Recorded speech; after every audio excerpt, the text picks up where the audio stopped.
Folks, last night we talked about Megyn Kelly, her comments yesterday on her Today Show dealing with the issue of blackface. I said while we were live on the air, I got a phone call from one of her producers to actually come on the show. And so we were back and forth last night and actually barely made the flight to get there. And so today on her show, we had a second part of that conversation. And of course, as Megyn Kelly, they also invited Amy Holmes, who has a show on PBS, who is a black female conservative, to discuss this. And it was an interesting conversation. And there were a lot of people who were texting me who were saying, don't do it, don't go. This is a PR stunt. Don't save her. But I thought about what Maya Angelou said to me a month before she died.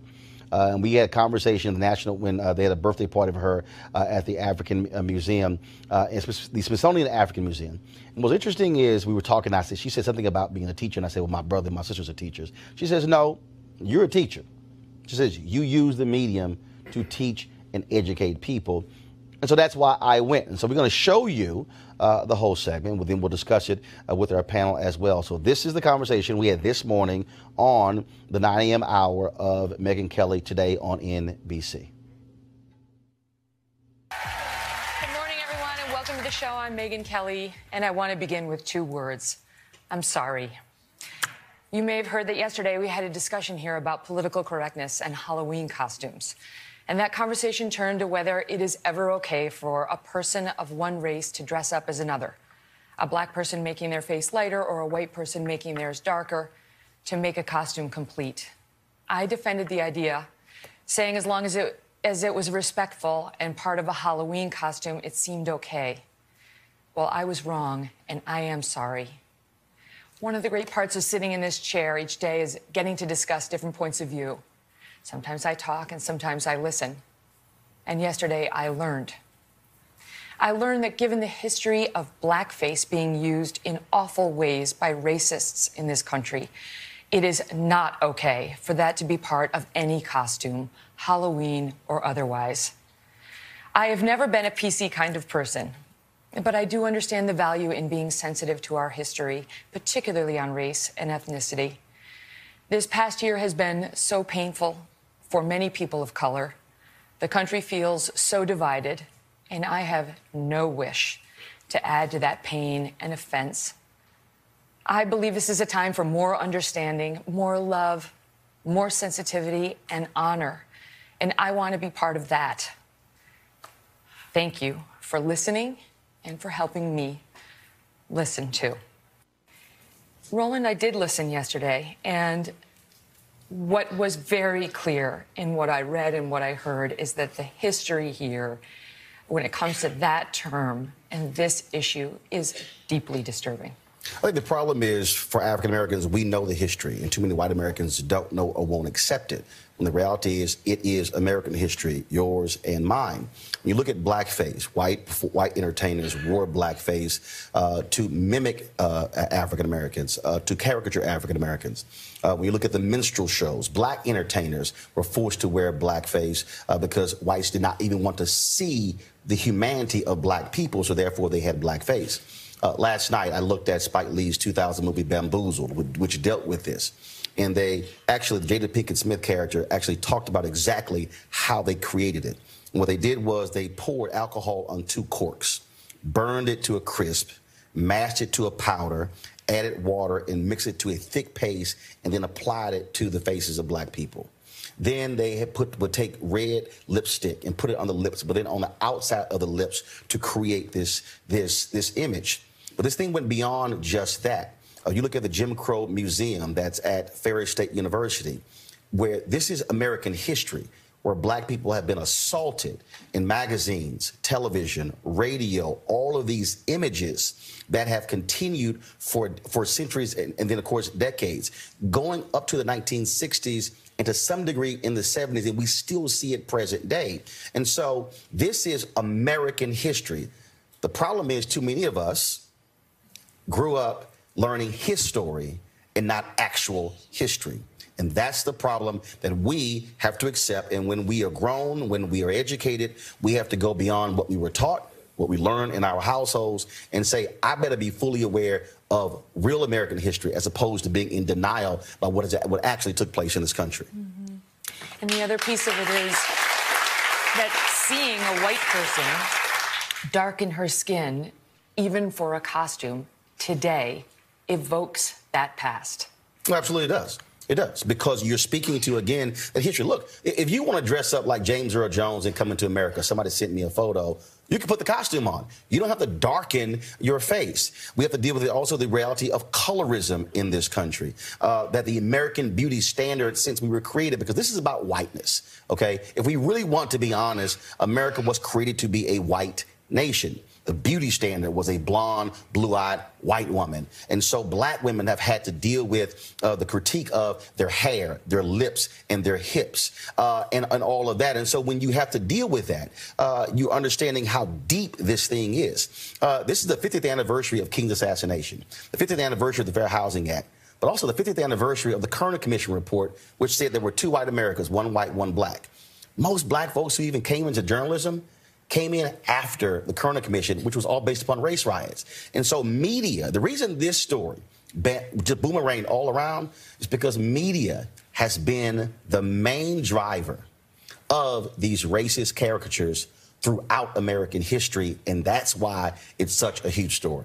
Mm-hmm. No one wants to talk about Bill Cosby these days. But the reason there was a Black Stuntmen Association is because Bill Cosby was standing next to, when he was doing I Spy, and they had a scene, an action scene, and it was a white man who was putting on blackface to be his stunt double. Bill Cosby said, what? No. Y'all don't go hire somebody black. That's what led to the creation of the Black Stuntmen Association. There was a documentary that was done on them. That was in the 60s. This is American history. We live in constant denial. Today, we're dealing with Confederate statues and monuments, and people are saying, well, okay, this is really no big deal why you're upset. But we have to recognize, over the last, look, I'll be 50 years old on November 14th.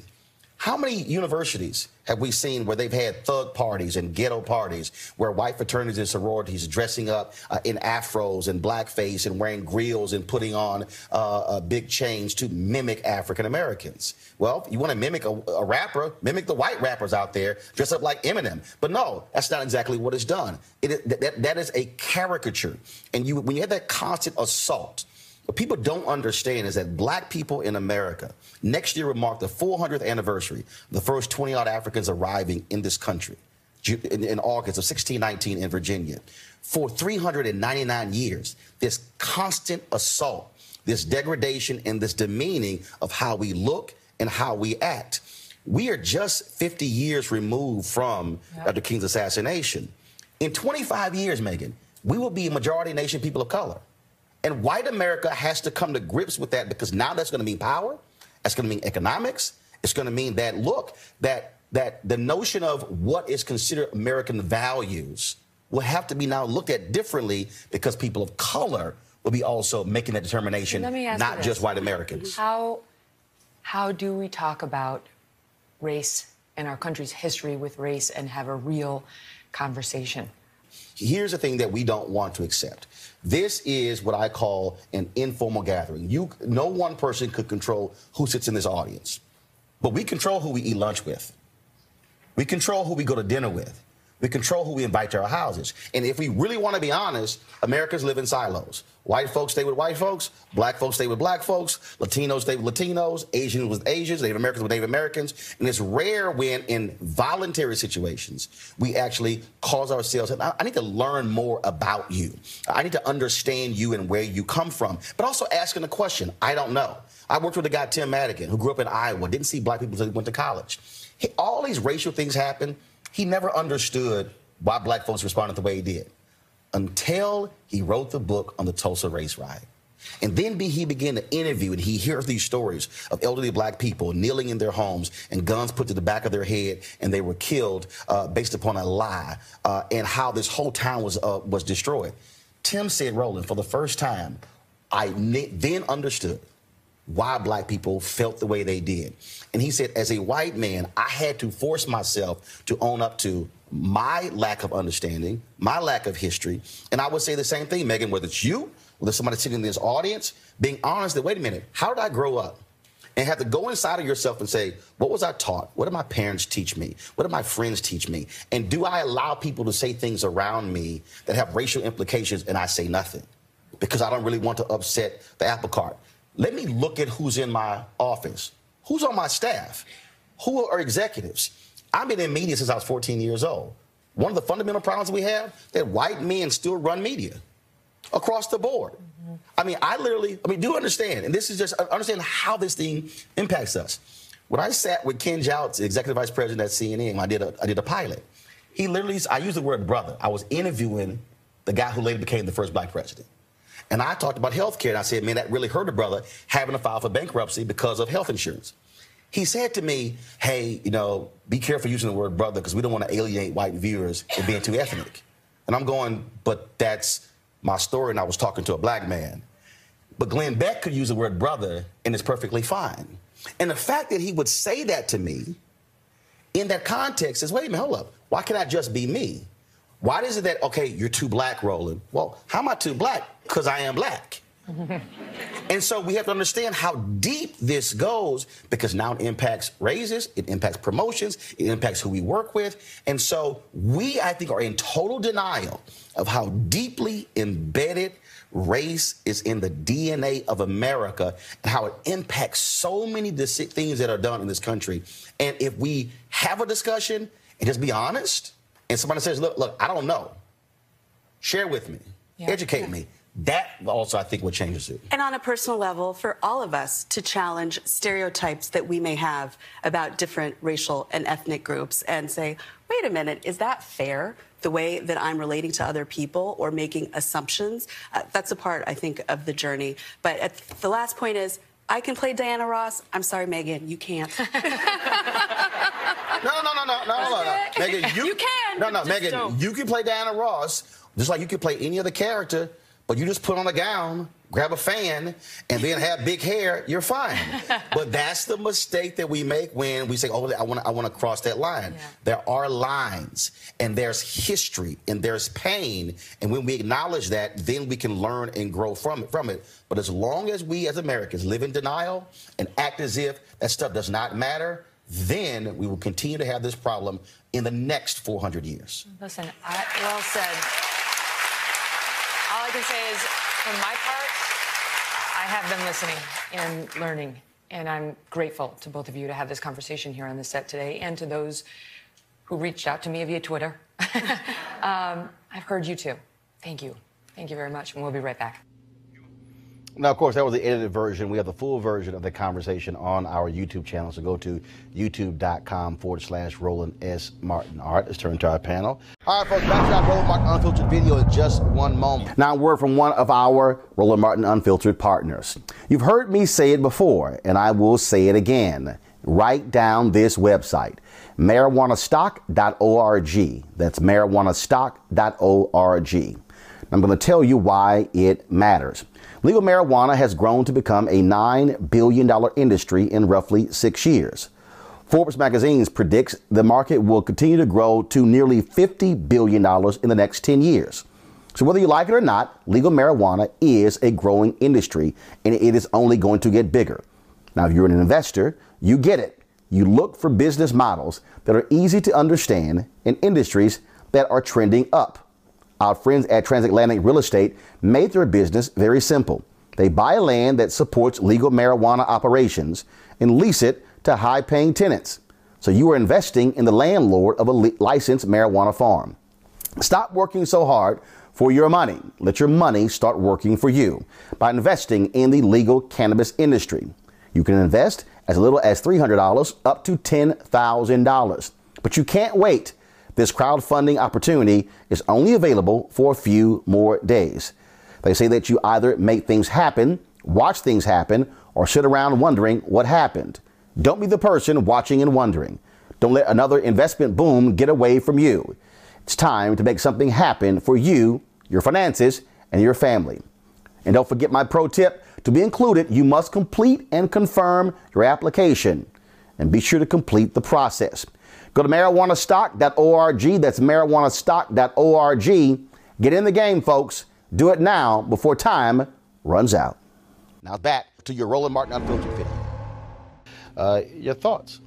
Thank God yesterday she was wrong about it, because that meant today you had an opportunity to go before millions of people and give them the history of this country that they otherwise may have never, ever heard. I see it as a blessing that Megyn, with her ignorant self, is in the Today Show slot and needed to cure it, because in the curing of it, she made way for a conversation that had to happen and information to be provided around the world. So, to me, well done, Roland. Scott, you were talking about you watched this with some of your law partners? I did. A number of them. And CNN is kind of on, but I happen to have it just on NBC. And I was on a phone call, and they were in my office with me. And NBC, and I saw your face. I had to get off the phone. And I am deeply grateful that you chose to go. And I mean that. You and I go back and forth a lot, but I got to tell you, I've never been prouder. And here's the thing. You did that interview. That was your interview. Don't miss the move now. That was his interview. Yeah. Megyn was just there, right? And he had a broad-based audience to share in a thoughtful, cogent, intelligent, African-American, intelligent-based representation of a lot of points. The most important point I think you made, and I talked about this as the layperson presenter at Reed Temple this past weekend, about the need for a national dialogue on race in this country to reconcile the issue of slavery, Jim Crow, Ku Klux Klan, this history issue that you talked about. And it needs to come from the top. I challenge the AME Church to lead that effort, but I challenge our government officials, not this government that we have in place now, to lead that discussion. America has never reconciled itself on race. No, and won't. It's never reconciled what it promises to be and what it is, because we will not have that dialogue. White people think they've paid their dues because we got black billionaires, and black people they took so much from us that we don't know who we are, actually. I mean, when we talk in our employment places about black issues or black this, a lot of people that look like you and me, Roland, we lower our voice. Other ethnicities don't lower their voice because we've been conditioned. That's exactly. And Julian, hold on. But follow me here. Right. So, finish your point, then I'm going to go to you. Right. But we have been trained that way. And so we can't just continue to ignore this and act that the race issue in this country is gone away with time. We got to be comfortable and aggressive and make everybody else comfortable, black, white, yellow, and brown, talking about these issues. Julian, last week I was in Indianapolis, and there was a State of Black Issues discussion that I moderated with Susan Taylor, Reverend Al Sharpton, and Michael Eric Dyson. And we're going to air some of that later this week and also next weekend, live stream the whole thing this weekend. And I talked about Dorothy Cotton, and she was over the Citizen Education Project with SCLC.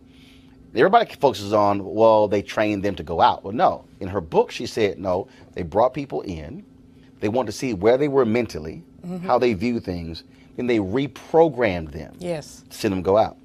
The thing for me is, and look, I saw all the commentary. Oh, my God, she's 47 years old. She's a white woman. How does she not know? Which is all legitimate. But what I do think we have to understand is that there are white people in this country who literally are growing up, they don't see no black people. And there are black people who are living in spaces where they don't connect with white people. And what happens is, if you never ever sit and talk to somebody, you don't know what the hell's going on, because you can forget what the hell you learned in school. It ain't real history. It's a joke. And so we have to, I think, sometimes force that conversation. And yes, Teach some folks. Yes. Well, teach some folks. I'll first of all say, Roland, I want to commend you. You did a brilliant job. I think it was really great. I'm happy that you mentioned Tulsa. You know, I'm doing some work on my book that'll come out whenever I finish writing it on Black money, and there's a piece in there on Tulsa. And one of the things about Tulsa is there's a guy who's written about what he calls segregated memories. So in Tulsa, you have white people who do not believe that Greenwood was burned by crazy white people. They just don't believe it. And even if you show them pictures, they don't believe it. It's fiction. And you have black people who, as you say, they lower their heads, they've heard about it, they're ashamed about it. But the shame is about the way that we have been bludgeoned by stereotypes. And what I think was so valuable about what you said is that you really walked us through some of those stereotypes, some of the whole thing about blackface and how it actually distorted. And as a result of that, how if you go back to, like, my mom is 90, and she talks about when black women would not wear red because it was connected. That red is my favorite color, just the rebel in me. But it's connected to the way. And you're a Delta, so that's the red in you. Of course. Gotcha. Of course. But and I'm a Kappa. But yeah, dressed like a Delta. So, go ahead, Juliana. But you know, but the point is that all of this, so black women could never feel pretty. So, Right. So you know, they have these. What was red connected to? The exaggerated lip, right, and all of that, and so black women did not wear red. And you would hear our grandmothers, mothers say, you know, only certain kind of women wear red or purple. There were colors that we just weren't supposed to wear. Breaking the stereotypes down is important. But both of y'all, because both of y'all make this point about conversation. You know, I'm the old head at the table. I mean, people keep talking about conversation. Bill Clinton talked about conversation. I want reparations. But here's the piece. But here's the piece, though. The Bill Clinton conversation was a fake conversation. And I called it fake then because what they did was they wanted a nice conversation. They didn't want to be controversial. When Megyn asked that question, and this is what I said to her and the staff off air, guess what? That conversation is going to end up being raw. It's going to end up being real. It's going to end up being where folks are going to be upset. And it takes somebody saying, I'm not going to cuss you out, but I'm going to sit here and we're going to have the conversation. Because there are things that happen every day. Like literally, the point I made about the guy at CNN. I got a text message. Somebody said, Roland, that was petty. You shouldn't have brought it up. I said, no, it's real. I said, why? I said, it was real. I experienced it. That's right. And it was like, well, no one knows him. I said, that's the point. Yeah. The point is there are individuals who you don't know who say things, who are in positions of power. Who replicate. No, and actually what he said was, he said that, then he also said, I also showed it to my wife and she agreed. And I'm sitting there going, wow, the white wife agrees. And it was sort of like, okay. That's better than you. Now I'm going, now he didn't say, how did you get Senator Barack Obama to agree to shoot a pilot that will never air? Right. He didn't ask that question. Right. The first thing he said was, be careful using the word brother. We don't want to alienate white viewers. Because again, which causes me to then go, okay, well, when we actually have conversations, what are you thinking? And what's your thought process? What decisions are you making? And the reason I brought it up, because he's still there. He's still executive vice president. He's still over HLN. And I'm not calling him a racist. I'm saying by him raising that point, I then have to say, well, where's that coming from? Because if the white boy can say brother, but he's a Christian and that's fine, why can't I say brother? Right, but Roland, I want to say one more thing really quickly. quickly. Monique, the whitewashing of our culture, that such that even when you have blacks in media, they're not supposed to be black. So we strip away the culture, or in the case of blackface, we exaggerate the culture. Those are the only two options that we've had in America. And in fact, the blackface, as I pointed out, for when black people put it on, well, so they didn't actually have to see us for real, which happens, to your point, Scott, when it's lower your voice, change your clothes. What's your approach? So but basically what that says is, what the white values, we're going to strip you of your blackness. And we need you to walk like us, talk like us, act like us, go to the right schools, do the right thing, strip all of what makes us us.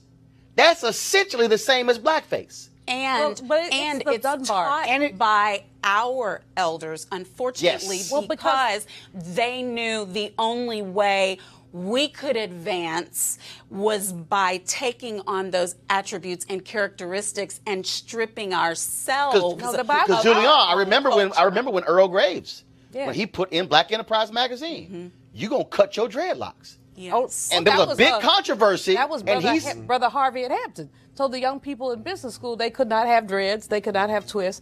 But, you know, a couple things. First of all, I was happy that you were with Megyn Kelly, but I'm not giving Missy a pass. You were there. Oh, absolutely. Perhaps she got it. I don't think she got it. I think she's a fake Jake human being who has used the term political correctness more than once, and even in that interview. The words PC should, if she was sorry, then she should have just been sorry. And she is sorry, like one of the sorriest pieces of journalism that I've seen in a while. Seriously. I mean, that using PC is justification. Just leave that alone. Number two, to the mask. And I think it's really important, your point about how we have had to basically juggle the place between assimilating, accommodating, and being our black selves. I had a producer tell me once back in the day, Roland, when I was doing a lot of TV, did my hair grow? He said, you're very pretty, but you'd be much more attractive if you had longer hair. Does your hair grow? I said, hair growth is a human function.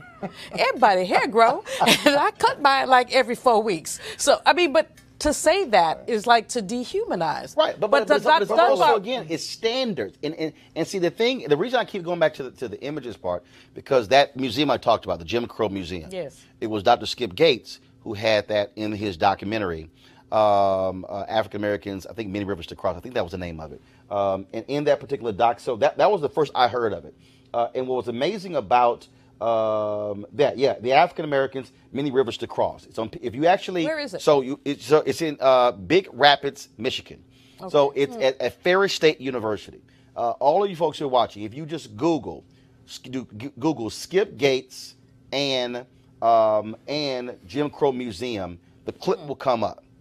And at this museum, they have just tons of artifacts, literally magazine ads. They have billboards. They have all of the little trinkets. And you see the protruding lips, the bugged out eyes, the pickaninny hair. You see all of that. With so they lay out in this whole museum the continuum.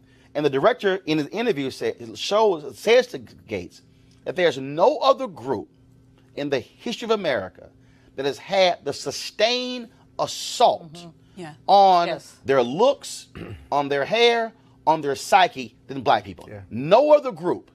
No other group. And so you take that from the 1800s and then the 1900s, and then you go through radio, and then you have Amos and Andy. And then, of course, you have the maids in movies, and then Step and Fetch It, and the foot shuffling. And then you go through the demeaning characters in the 50s and then 60s. Then you go through the ghetto characters in the 70s. You go through the UPN show where they wanted to have the slaves and Lincoln. It was a UPN show where they got canceled before it even came on. They were going to say that enslavement never occurred. I mean, freedom never occurred. Right. It was like premise. A setting of the White House, Lincoln president, and we got some slaves. Like, are y'all serious? And so then you go through all this. So you go through and how media played the role, because that's also what we constantly projected. But Roland, let me jump in here, because I want to continue one thought you had about assimilation and what they've dictated to black men and women for assimilation in corporate America in 2018. If you do all of that, right, you are still only acceptable to a certain point. Right. There is still a glass ceiling, and they are still the numbers of black CEOs and general counsels are still minuscule, comparatively speaking. And here's the thing they tell you is why, if you are acceptable, why you still can't get to the highest point. They will say he's too educated or she's too educated by half, too smart by half, too well dressed by half.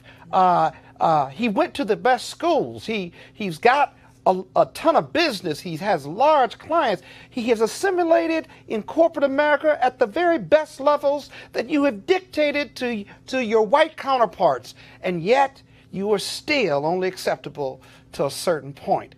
What are you to do? It is like we're caught in this political economic vacuum or prism or vortex that says do all the right things as your mama and daddy told you. You do that, and then you can only still get to a certain point, including compensation. But that's assimilation. Now flip that thing to how it also causes us to also then have self-doubt about other black people. Yes. Yes. The number of people, and this happened to me numerous occasions, brothers, men and women, black, who literally said to me when we had News One Now, brother, when you gonna get you a show? And I was like, I'm on TV 5 days a week. Right. What do you mean? Oh no. And they literally said no. They said a real show. A real show. And I said, what do you mean real show? They said, no, I mean like, CNN, MSNBC. I said, bruh. And so this is when Brian Williams was the evening news anchor of NBC. I said, bruh, do you realize that when Brian Williams comes to Washington, D.C. to broadcast the NBC nightly news, that Brian Williams sits in the same chair that I sit in? He goes, what do you mean? I said, well, there's a table right next to that chair, and there's 2 shelves. On the bottom shelf is a bristle brush and a mirror. That ain't for Brian. I said, that's mine. I said, the walls and the cameras in the control room are the same. I said, what you don't realize is we do the show at NBC News Channel in D.C. I said, we send the signal through the fiber optic line the same way they do. I said, you believe that my show isn't real because it's on a black network. I said, when it's the exact same place that Brian Williams uses. And he looked at me like, oh my God, what the hell? So what happens is look, right here. I had a brother, people today, somebody said, well, you can't get a real show. And I said, really? Because you got a digital show. Well, and I said, real? wait a minute. I said, did you see the news today that NBC is launching, they launched today a new streaming channel? I said, did you see the news that CBS has CBSN, which is a digital channel? I said, did you see that Fox News next year is launching a digital channel? I said, so explain to me how it's bad that I have a digital show but they all are launching digital shows. So before they had theirs. Again, how we think. So we're taking on. So we're degrading ourselves and saying that ain't good. Well, Roland, it's just it's like what happens in HBCU land. As you have our people. We have brilliant, wonderful, phenomenal colleges in HBCU land, and we have black people who say things like, I wouldn't send my child to an HBCU. But some of your children need to be at HBCUs. Right. And HBCUs will provide the same level of education. If you look at a Howard, you look at a Morehouse, a Spelman, a Bennett, the same level of education. And don't end me. You want to say in that chair? But the same levels of education that many other comparable schools do. So we really have been brainwashed. We have literally been taught that we are less than, and we have basically inculcated that. And there's no comprehensive way. I like what you said about the AME Church, but no comprehensive way for us to unpack that to begin to talk about what's happened to us as a people. Yes, speaking of HBCUs, it's Howard Homecoming Week, so I'm going to need to see a sweatshirt. My point. I wear HBCU gear on Monday. Okay, well, this ain't Monday. You still have time. Virginia State, I had it on Monday. Go ahead. HU.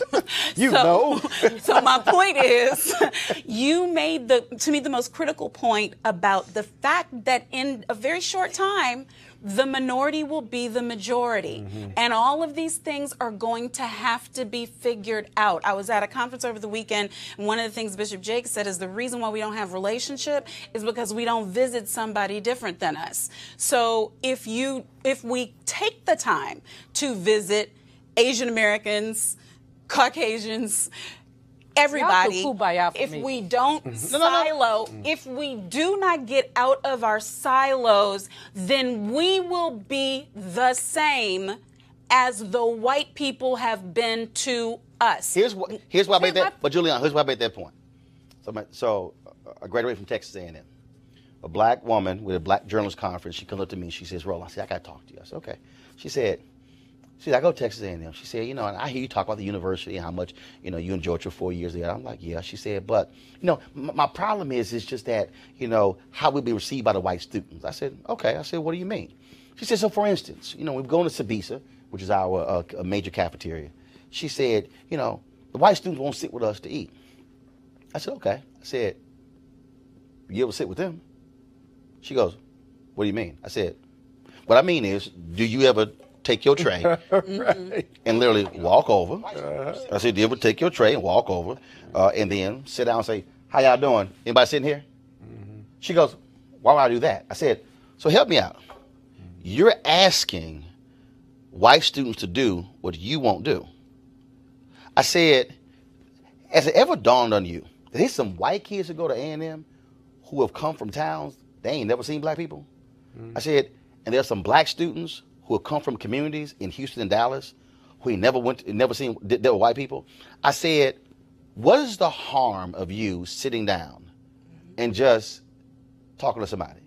She literally said, that never crossed my mind. I said, you can't ask of somebody else what you're unwilling to do. That's right. And so it's not kumbaya. It's just the reality that why can't I, if I got someone who's Asian or Latino who's a woman, I have at some point I've got to get the hell out of just my spot and actually talk to somebody. I don't fully disagree with you, but the kumbaya, let's have a conversation thing is played when you think about economic structure. See, I always come back to economic issues. Got it. When Monique talked about, well, if you don't go visit Asians or whatever, we're going to be the same. We're going to be the same unless we figure out how to deconstruct a capitalism that puts people at the periphery. It has nothing to do whether we have conversations or not. But hold on. We need to have but by having the conversation, we need to have economic conversations. We need to be in rooms and chambers of commerce and boards so that we can learn what that thought process is. Hold on. No. And see, I'm gonna give you the answer to that. You have some African Americans, Robert Smith, the brother who's a billionaire, who's been working with Reverend Al Sharpton on pension funds. Okay. And what they said is, they said, wait a minute, you got all these white boys who got hedge funds, and the public pension funds, teachers, firefighters, police officers, they are the biggest pension funds that drive money to hedge funds. Black hedge fund managers not getting the money. So what happened? Sharpton and Smith and others, they go sit down with Randy Weingarten, AFT, and NEA, and they say, now look, y'all got all these black teachers who are funding your unions. Y'all money are going to white hedge fund managers. They laid it out. Weingarten says, and her team goes, you know what, you're right. CalPERS, the California pension fund, $500 million going to the black hedge fund. Black folks sat down with white folks, explained to them, this is what's happening. How do we leverage? Y'all are using black funds, and they went, damn, that's a good point. You're right. And so now they're saying, let's go to the other pension funds. So to your point, if we don't tell somebody that and show them, and then say, now what y'all gonna do? Right. Well, that's very different than this go to somebody's house, have a conversation nonsense. Monique, all due respect. No. That's what you said. I'm quoting you. I said if you don't visit. What I meant by visit was conversation. Spend time. It's spend time. It's lightweight. Okay, no, but here's the deal. But here's the deal, Julianne. Conversation is not. If I got somebody white in the workplace, ignorance starts at home. If I got somebody white in the workplace who don't understand what black men and black women are going through, and then if I'm able to enlighten them and educate them, then if they are in the room that I'm not in, if I've done my job, they then might become champions of it. They may not, but at least I've said, look, here's what's going on, and you may not have any idea about it, Scott, in a law firm. We've seen that, where white lawyers are like, I don't know what the hell you're talking about, and that's actually happening. Yeah. You're going, yes. And we got to get comfortable with being uncomfortable with it. Yes. Now, I got and not making them comfortable. Exactly. I got 35% diversity in the D.C. office of Reed Smith. I've been intentional, and our global managing partner and senior manager have been intentional about it. And we openly talk about race and gender, especially when it comes to pitching business. If we're going to pitch a piece of business to a large company and they've got great diversity, or their leadership has diversity, whether it's women or people of color, why would we field an all-white male team to go see that company in 2018?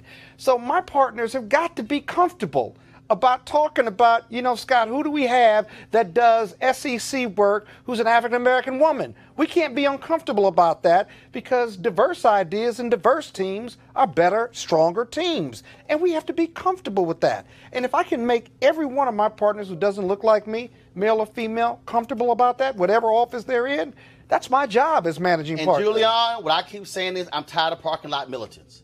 I'm tired of folks. What is a parking lot militant? A parking lot militant is the person who, when you leave the office, they buy the car and they saying, man, this need to happen and this need to happen and this need to happen. And then when they go in that building, you like, well, where your little parking lot militant ass go? Now you quiet.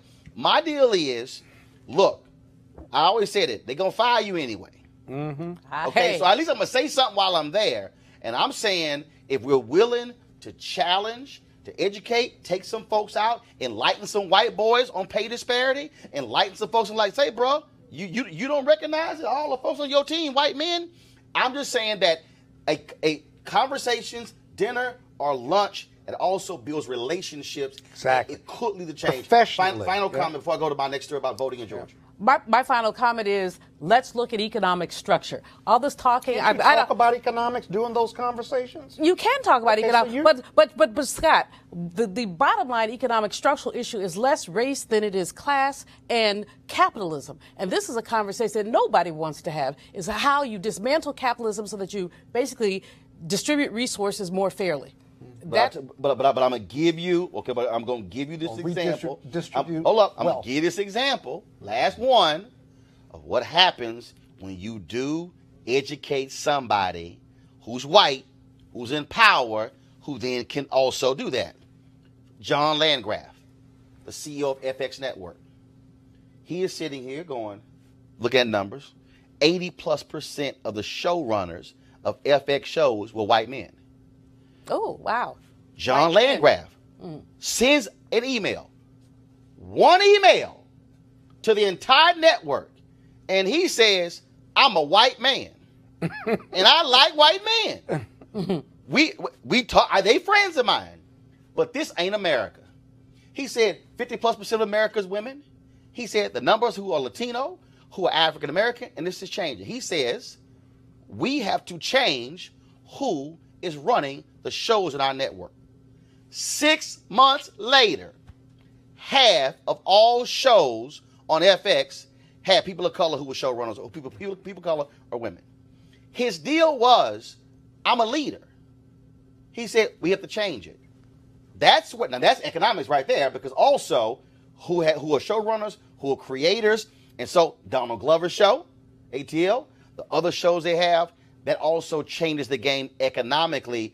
I still believe that, look, I don't assume a white person gets it. I don't assume a black person gets it. Right. But what I will say is, I'm at least had a conversation that if I can have an opportunity to enlighten you and empower you, you might get it or you might not.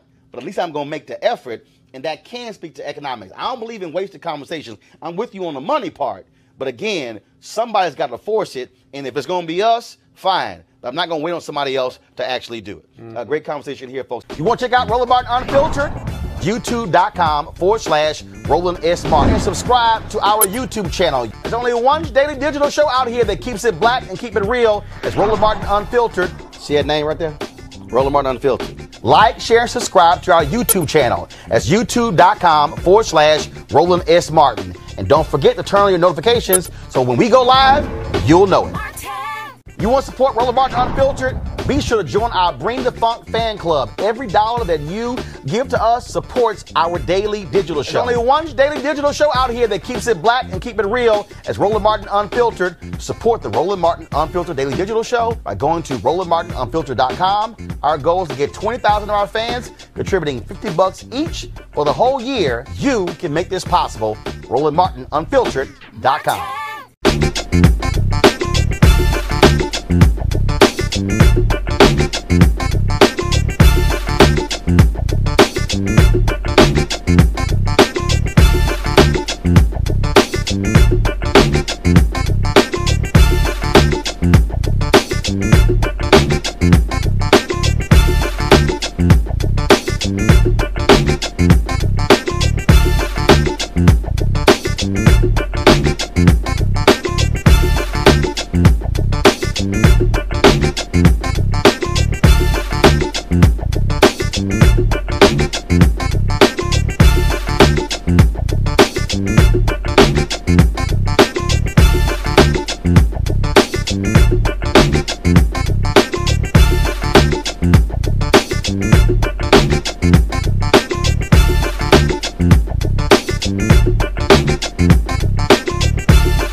right.